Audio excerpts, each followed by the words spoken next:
Today I'd like to talk a bit about how the banking system itself causes poverty. And I'd like to begin with a couple of quotes.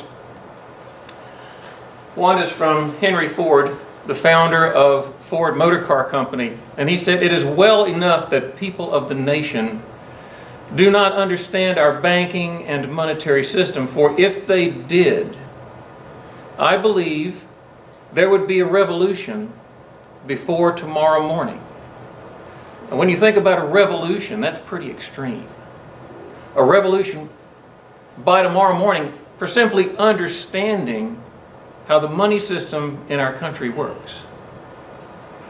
Another quote that I found appropriate: in 1941, Mariner Eccles was the chairman of the Federal Reserve Board. And in a testimony before Congress, when he was asked about creating debt as money, which is what the Federal Reserve does, he responded, "That is what our money system is.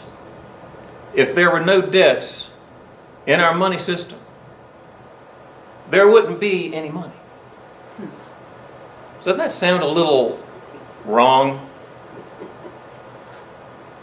As a matter of fact, I want you to repeat after me. If there was no debt, there wouldn't be any money. There wouldn't be any money.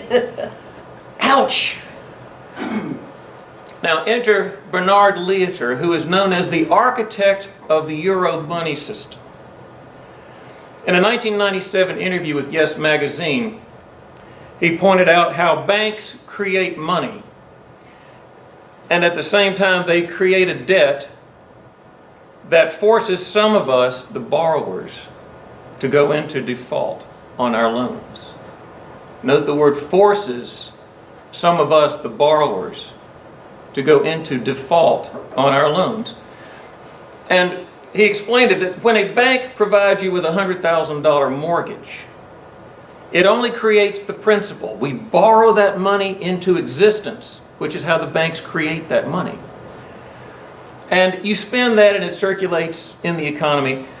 But the bank expects you to pay back $200,000 over the next 20 years, and it doesn't create the second $100,000. It does not create the interest. Instead, the bank sends you out into the tough world to battle against everybody else to bring back that second $100,000. So the interviewer asked Mr. Lietaer, "So some people have to lose in order for others to win. Some have to default on their loans in order for others to get the money needed to pay off that interest?" And his short answer to that was, "That's right. Some have to default on their loan in order for others to get the money needed to pay off the interest." Again, this is the design of the banking system. For example, say 1 million people borrow $250,000 to buy a home. The bank creates debt as money, $250,000 per loan, that's $250 billion of money that gets created as principal. But at the same time, over a 30-year mortgage, it's not unusual to have to pay $250,000 in interest. So that's another $250 billion in debt. Total debt is $500 billion, but you've only created enough money for half of that. So you've got $250 billion in debt as money, you've got $250 billion as debt as interest. And when you pay back the principal, it cancels out the money. But you still owe the interest. And at that point, there's no money left. You've paid back the $250 billion. Money is circulated. It's impacted the payment of that interest to some extent, but you still owe that interest, and there's no money created to cover the interest. What are you going to do? It forces us to fight, to struggle, some of us to go into default, while others compete successfully and gain that extra money to pay off their interest. So what happens when you default on your loan?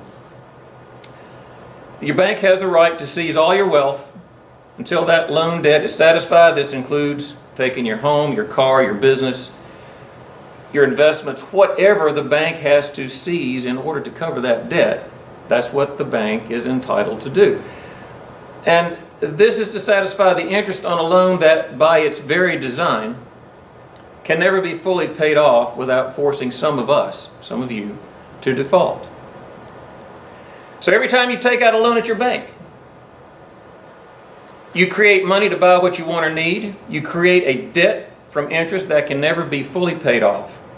You force everyone to compete with each other for whatever money is left, that scarce money, to pay the interest. And you create poverty by forcing someone to default when they have to lose in that competition for that scarce money. That's not fair. And so what happens when this unpayable debt gets bigger than the economy can absorb? It triggers a recession. People default on their loans. The bank seizes their wealth. And by its very design, banks have created a poverty system that allows them to seize your wealth and funnel it to the top 1/10 of 1%. That's the 1/10 of 1% who control the system. Now, I invite you to research this for yourself. And when you find out that it's true, what are you going to do about it?